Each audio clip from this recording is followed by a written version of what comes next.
¿Sabía usted que el hombre es malo por naturaleza? ¿Sabía usted que el hombre está condenado al infierno y que no hay ninguna obra o acción que pueda realizar que le permita llegar al cielo?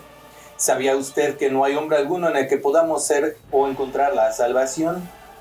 Mi nombre es Alejandro Juárez y te doy la más cordial bienvenida a este nuevo capítulo de Estudio de Doctrina Bíblica.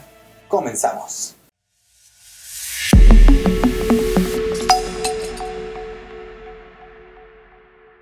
Te invito a suscribirte a nuestras redes sociales en YouTube, Facebook y Thread, donde podrás encontrar diversos materiales que te ayudarán a fortalecer tu relación con Dios. Ayúdanos a llegar a más personas. El día de hoy abordaremos nuestro tercer punto doctrinal, el cual es: la salvación del creyente es por fe. Pero, ¿qué significa que la salvación del creyente es por fe? Bueno, sabemos que el hombre por naturaleza es malo, dado de continuo al mal y pecador. Su naturaleza caída lo hace merecedor del más cruel de los castigos y de la separación de Dios, quien es santo.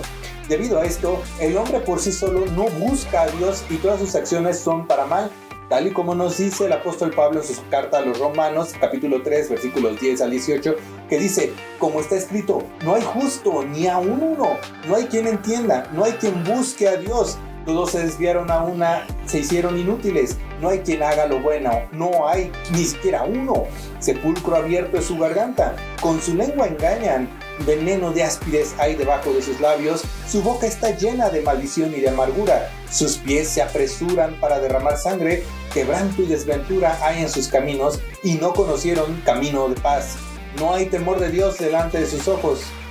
Pero a pesar de todo esto, Dios nos vio con infinita misericordia y nos envió a su Hijo unigénito como propiciación de nuestros pecados y de esta manera ser justificados delante del Padre Celestial.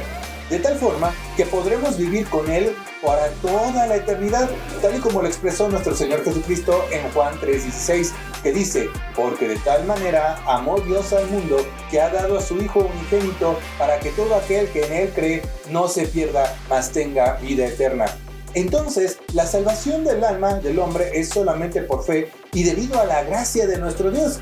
No hay ninguna obra que sea suficiente para poder cubrir nuestros pecados, ni tampoco hay forma alguna que por nuestros propios méritos podamos ser salvos y escapar de la condenación. Pero Dios, habiendo pasado por alto los tiempos de esta ignorancia, ahora manda a todos los hombres en todo lugar que se arrepientan. Hechos 17:30. Ellos dijeron: cree en el Señor Jesucristo y serás salvo tú y tu casa. Hechos 16:31. Ahora, una vez establecido este punto, pasaremos a abordar dos puntos importantes. ¿Estás listo? Comenzamos. La predestinación. Hay muchas iglesias hermanas históricas como la Iglesia Bautista, Presbiteriana, etc., y algunas más actuales como Biblia Libre, Iglesia Árbol Plantado, Capilla Calvario, etc., que creen en algo que se conoce como la predestinación, donde afirman que Dios ha elegido quiénes van a ser salvos y quiénes no. En Discípulos de Cristo no creemos en tal cosa. Hermano, entonces ellos están mal, son herejes. ¿Acaso ustedes son herejes? Puesta para la primera pregunta es no, y la segunda es espero que no. Bueno, aquí en Discípulos de Cristo entendemos que a partir de la lectura de las Sagradas Escrituras es que en la eternidad Dios ha predestinado a la iglesia como institución, mas no así a las personas que hayan de ser salvas, tal y como leemos en 1 Tesalonicenses 5:9 al 10, que dice: porque no nos ha puesto Dios para ira, sino para alcanzar salvación por medio de nuestro Señor Jesucristo, quien murió por nosotros para que ya sea que velemos o que durmamos, vivamos juntamente con Él. También leemos Romanos 10:12 al 13, que dice: porque no hay diferencia entre judío y griego, pues el mismo que es Señor de todos es rico para con todos los que invocan, porque todo aquel que invocar el nombre del Señor será salvo. Entonces, al hacer una lectura simple, podemos entender con toda claridad que el Señor está disponible para todo aquel que le invoque. También leemos en Romanos 5:18, voy a tomar solamente un fragmento, pero lo vas a poder ver completo en la pantalla. Dice: de la misma manera, por la justicia de uno, vino a todos los hombres la justificación de vida. Sin embargo, esto no quiere decir que Dios le toma por sorpresa si alguien es salvo. No, de ninguna manera. En Romanos 11:5 leemos de la siguiente manera: así también, aún en este tiempo, ha quedado un remanente escogido por gracia. ¿Qué quiere decir esto? Bueno, simple. Sabemos que Dios ve todo como un continuo presente. Para Él, el pasado, el presente y el futuro lo llama como algo que ya fue, tal y como leemos en Romanos 4:17. Puedes leerlo y aquí te dejo la cita. Como nuestro Dios es omnisciente y omnipresente, Él ya sabe quiénes van a ser salvos y quiénes no. Pero, ¿por qué discípulos de Cristo no creemos que Dios ya predestinó a quienes deben ser salvos? ¿Por qué será? Bueno, vamos a poner un ejemplo. Imagínate que va a haber un juicio en el que van a haber dos personas. Y el juez, desde antes de que estas personas vengan a juicio, es más, desde antes de que se les indique el por qué van a ser juzgadas, el juez ya decidió quién va a ser condenado. Uno va a ser el condenado y el otro va a salvarse. Y no importa lo que haga el que va a ser condenado, no importa las pruebas que muestre, no importa lo que trate de hacer, siempre va a ser condenado. ¿Qué ocurre ahí? Bueno, es algo muy simple. Está viendo un sesgo en el juicio. No está viendo un juicio justo para las personas. Puesto que el juez ha resuelto condenar a una persona y a otra salvarla, y no importa qué tanto esfuerzo haga la persona condenada, será siempre rea de castigo. Y la otra, pues aunque se porte mal, pues ya ni modo, va a seguir siendo salva. En los términos jurídicos, no podríamos hacer algo que se le conoce como imputar un delito a la persona condenada. Y tampoco podríamos dar recompensa a la otra persona, porque el juicio entonces tuvo sesgos. Esto es, no se llevó a cabo el debido proceso. No obstante, algunas iglesias hermanas sostienen este punto de vista en pasajes como en Isaías 45:9, que retoma Pablo en Romanos 9:20. Pero cuando leemos todo el pasaje, nos damos cuenta que lo que menciona Isaías acerca del barro que le va a preguntar al alfarero, Dios se está refiriendo a cómo va a tratar al pueblo de Israel, cómo va a actuar debido a su idolatría, a que se han separado del camino de Dios. Pero cuando Pablo vuelve a retomar este pasaje, incluso lo vuelve a aplicar para los gentiles, diciendo que ellos también alcanzaron la gracia. Vamos a ver en el versículo 30 que dice, ¿qué pues diremos? Y dice, fíjate, está preguntando, ¿qué pues diremos? ¿Qué pues diremos? Entonces, él mismo se responde que los gentiles que no iban tras la justicia han alcanzado la justicia. Es decir, la justicia que es por fe, más Israel que iba tras una ley de justicia, no la alcanzó. Porque había muchos judaizantes en ese entonces que decían que solamente Israel iba a ser salvo porque era el pueblo elegido por Dios. De hecho, sigue siendo. Pero entonces Pablo en este pasaje deja muy claro que también los gentiles son salvos por medio de la fe en Cristo Jesús. Entonces, volviendo a la similitud o a la alegoría del juez o analogía del juez, tenemos que partir de la base que el juez, en este caso es Dios, es un juez justo y por lo tanto da tiempo a que todos los hombres y mujeres procedan al arrepentimiento. Esto es, mientras haya vida en esta tierra, puedes venir a las plantas del Maestro y rendir tu vida a Él. Pero si tú decides vivir tu vida y desechas la obra salvadora de Cristo Jesús, cuando mueras, entonces eres reo de condenación, porque la oportunidad de salvarte la desaprovechaste. En todo proceso legal hay un momento en el que el juez permite que haya un momento de conciliación, donde las dos partes se reúnen y por lo general los abogados son los que median esa parte y por lo general la parte que cometió la afectación a la parte agraviada da un pago de indemnización para la parte agraviada. Bueno, en este caso vamos a verlo así. El juicio se va a llamar la humanidad contra Dios. Y le puse así porque no es que Dios esté contra la humanidad de por sí o desde la eternidad, no, sino que la humanidad siempre va a ir en contra de los designios de Dios. Entonces es la humanidad contra Dios, porque el ser humano siempre estará en contra de Dios. Entonces, ahorita hay un momento en el que Dios ha dado esta etapa de conciliación. Esto es, el juicio está momentáneamente detenido. Por eso, si tú aceptas a Cristo Jesús con todo tu corazón y comienzas a vivir una vida en santidad, entonces aceptas los términos de esta conciliación.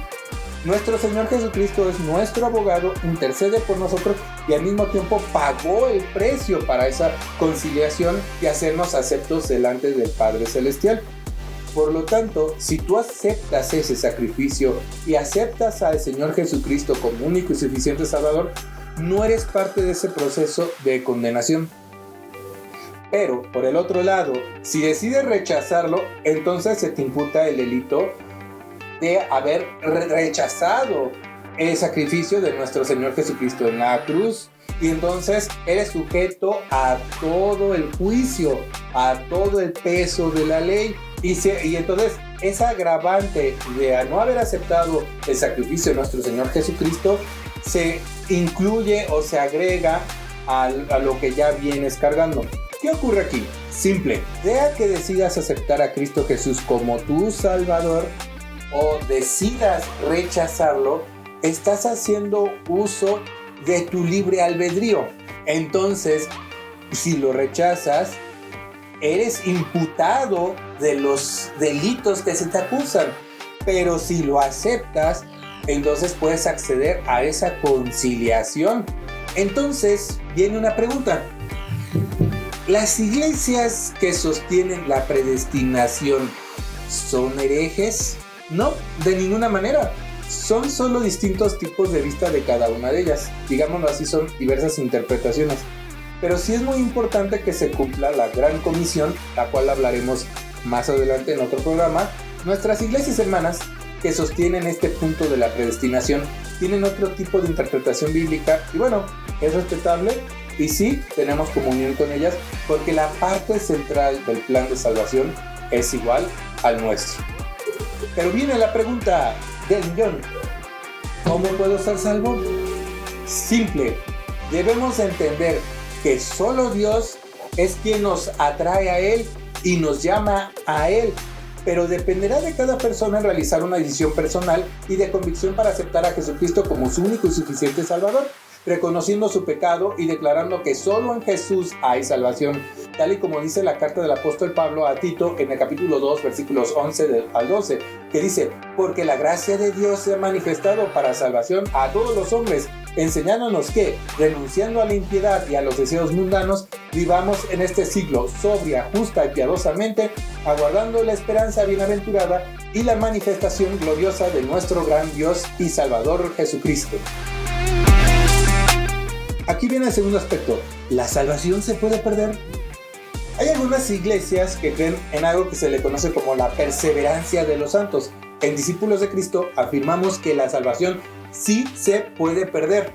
Cuando existe una conducta contumaz contra el redarguir del Espíritu Santo en nuestros corazones, tal y como leemos en 2 de Pedro 2:20, que dice: ciertamente, si habiéndose ellos escapado de las contaminaciones del mundo por el conocimiento del Señor y Salvador Jesucristo. Fíjate, aquí está diciendo que fueron salvos. Dice, enredándose otra vez en ellas. ¿Cuáles ellas? Pues las contaminaciones del mundo. Son vencidos, su postrer estado viene a ser peor que el primero. Entonces la salvación sí se puede perder.